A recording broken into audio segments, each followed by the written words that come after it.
close-range finish, Charlie Patino. On his debut, the 18-year-old grabbing a fifth in added-on time.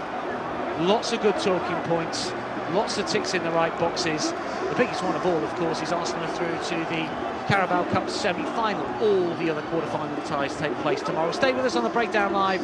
Plenty of chat, social media reaction as well to come as we hand you back to AD and Nick. Full time here, Arsenal 5, Sunderland 1. Yeah, thank you very much, Dan. That is correct. A big scoreline for the Gunners, then 5-1, and we're through to the semi-finals. Adrian Clark, enjoyed that, mate? I loved it. I absolutely loved it. I was enjoying the first half, and people were starting to get worried. Oh, this is too open. We should be controlling Sunderland. Well, we did in the second half. Our quality came through. We're obviously vastly superior, and we saw some great football and some wonderful goals, I have to say. The third from Eddie Nketiah, starting with Aaron Ramsdale, was, for me, possibly our goal of the season so far. It was absolute poetry in motion. So, yeah, I think the fans that have turned out tonight have been richly rewarded. It was a really, really cracking cup tie. Sunderland can walk away with their heads held high. I think they gave a good account of themselves, but this was Arsenal's night, and so many plus points really to talk about.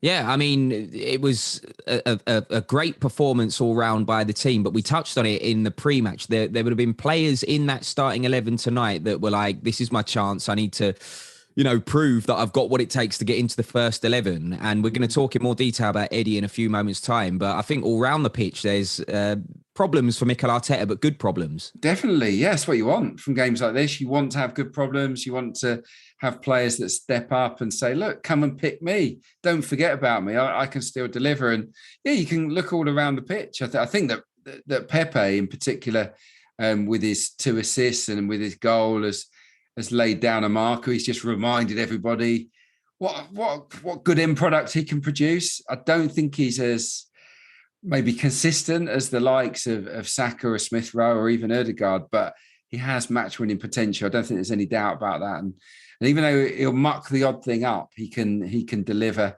goals and assists. So yeah, I think he made a big step forward. Cedric showed that he's got plenty to offer. Look all around the pitch, really. There were positives. Tavares had a really strong second half, just to apply a little bit more pressure on Kieran Tierney. So yeah, tons for Mikel Arteta to think about. I don't think he'll change much for the Norwich game, but some of these fringe guys are now that little bit closer, I think, to first team action. Well, especially because we're in a period now where, famously Arsene Wenger would always talk about the red zone. The players are in the red zone. So, it's a good time to be showing your form and show that you can do a job for the team. Yeah, it's a tough period. Who knows whether the games will take place? We don't know that, do we? But if they do, it's a packed schedule. And Norwich to Wolves, the 2-day turnaround, it almost guarantees 4 or 5 changes. So the guys that stood up tonight, I think, have put themselves into the frame for one of those games. Now, how Mikel Arteta decides to go for those 2 fixtures, only time will tell. But I'm sure that a lot of the players that started tonight, we will see over the Christmas period. And of course, we've got the FA Cup game early on in the new year at Nottingham Forest too, where they're almost certain to start. I totally forgot about that. Wow. Right, let's have a look then at the first thing that we've learnt from this evening's performance then, and hopefully it will flash up on the screen. There we go. The first, Eddie Nketiah delivered a 6-yard box masterclass, and he truly did. Lots of people waxing lyrical about Eddie. Bonzito here saying Eddie in the Carabao Cup is the modern day Pippo Inzaghi, which we like. Big cool, but I like it. Brian says Nketiah is a predator in the box. Should have another one coming up here. Yep, we do. Siri, define fox in the box. Siri, Eddie Nketiah. Yeah, we like that.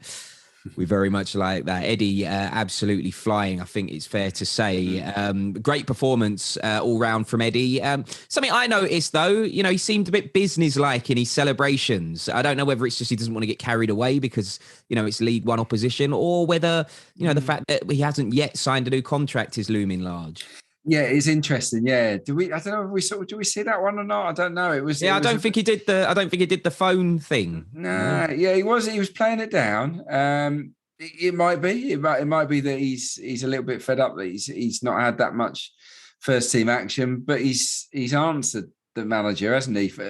With a great hat trick, a really good predatory treble from him, and it's a reminder, isn't it, that he has a lot to offer. Finishers can score at every level of the game, in my opinion, but you need the chances. You need to be playing in a team that put the quality into the kind of areas that we saw tonight. Now, if Arsenal can produce those kind of assists at Premier League level, Eddie Nketiah could nab himself a hatful of goals. So it's a difficult one, because for the sake of his career, you think maybe it might be better for him to move on. But as I said earlier on in the show, with Aubameyang, the situation with Aubameyang, Lacazette not getting any younger, the door is ajar for one of the young strikers to get game time. And hat trick tonight, he's right in the mix now, isn't he? He has to be. Yeah, very much so.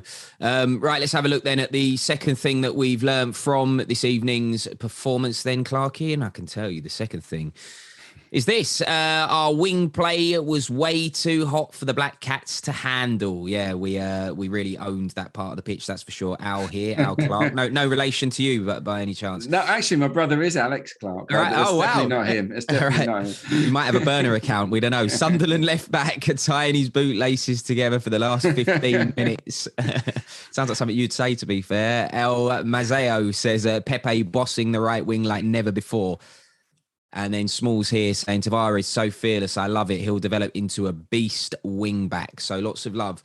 I think it's fair to say there. And, it's an area of the pitch. I mean, we specifically focused on the fullbacks in pre-match, but the wings were really an area that we found joy tonight. Yeah, Tavares laid on a great goal. Cedric did the same, didn't he, in the first half? Pepe had 2 assists and a goal. Yeah, down the sides, we were brilliant. And in particular in the second half, the fullbacks for Sunderland, I felt sorry for them. They must have been looking at the clock end, having a look up saying, how long have we got left? Because it was becoming a little bit of a nightmare. And the poor left back for Sunderland was having one. I think it's fair to say, you've got to close your legs when Pepe is around. And he was megging him for fun, wasn't he? There were 2 identical ones really on the byline. And of course, one of them was for the goal for Nketiah. So yeah, it was a joy to watch down the flanks tonight, and as a former winger, that pleases me greatly. It was very exciting. I always feel if you can have flyers out wide that are positive, that take players on and deliver ammunition, it just makes you such an exciting team to watch, and that's what Arsenal were tonight. Yeah, it was an exciting game, that's for sure. Right, let's have a look then at the third and final thing that we can take from this evening's performance then. And it had to be about this, really. Charlie Patino made a dream Arsenal debut, and lots of love out there for Charlie, I imagine. Osman here saying, what a perfect night for Patino fans, chanting his name whilst coming on for his debut, then scores. Heart eye emoji. Ian here says, job done. Patino must be buzzing to score on his senior debut. I can only imagine what it feels like, Ian, I tell you. And then Tom here says Charlie Patino is the youngest player to score on his Arsenal debut since John Samuels in 1963. Wow, yeah. Tom works for Opta, so he will know. Yeah. That's a good stat. Lovely stat. I reckon Dan Roebuck was at the game. No, I'm only joking. That's harsh. That's harsh when he's not here to defend himself. Very hard. It was good, wasn't it? I mean, he didn't have long. It was nice to see him to get the opportunity. And he was neat and tidy. He looked after the ball whenever he got it. But yeah, when that moment came, we saw the space, darted into it, and credit, I think it was Pepe that just slid the ball across for him. It was nicely done, but he didn't panic. He was nice and cool. Side-footed it in at the near post, and that is some feeling. I'm jealous. I'm jealous of Charlie Patino tonight because, yeah, that feeling of making your debut is brilliant. It's something you never ever forget, but to score on your debut is something very, very special indeed. Doesn't matter who you're up against. Premier League team, could be Man United, Chelsea, could be Sunderland in the Carabao Cup. It doesn't matter. That is an extraordinary moment for him, and it kind of catapults him up the pecking order a little bit, because already we're now thinking, well, Charlie Patino could be a goal scoring midfielder for Arsenal's first team. So a lot of people that are in the know, that follow the academy, think he can be the next Saka, Smith Rowe, off the rank at the academy, and yeah, based on what we saw in that little glimpse tonight, it's that's probably a sensible opinion. I'm trying to work out if the song works. Saka, Smith Rowe, Charlie, Patino. It kind of doesn't work with out. it. Yeah, I'll work it out better once we finish. Right, well, this bodes well, though. We're into the semi-finals. Do you reckon we can take it to Wembley? Of course we can. Yeah, Mikel Arteta likes a cup run, doesn't he? He's already guided us to an FA Cup triumph. City are out. City kind of own the League Cup, don't they? So it's sort of wide open at the moment. Chelsea are in it. They got Brentford, haven't they? They're not playing well at the moment. Chelsea, it wouldn't surprise me if they went out there. There were some good teams left in the competition, we know, but Arsenal are right in the mix. Just need a good semi-final draw, and hopefully we can look forward to another day at Wembley. Look, we're long overdue at success in the League Cup. 1993 is our last success. This could be our year. Yeah. Fingers crossed. Right, Clarky, thank you very much for your company. First one back. Nailed it as always, my friend. It's like you never left. Cheers, mate. Good to be back in the saddle. Straight back into centre midfield like Granit Xhaka, I think it's fair to say.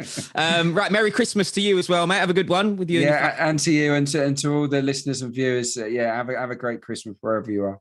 Yeah, hope you all enjoy it. And as always, I hope you've all enjoyed the show this evening. Another win for Arsenal. We are back on air, though, Boxing Day. No messing around for us as we visit, and when I say us, I mean the team, visit Carrow Road to take on Norwich. We're looking to keep the momentum going as we're up in 4th position in the Premier League, and we need to keep hold of that to secure Champions League qualification next season. Oh, that'd be good, wouldn't it? Wednesdays and Tuesdays, back in the saddle. I'm getting excited already. But listen, Merry Christmas, everybody watching this. Thank you for watching the Breakdown Live, and we'll catch you for that Norwich game, 3 o'clock kickoff, so 2:30 on Arsenal.com and the app. Take care.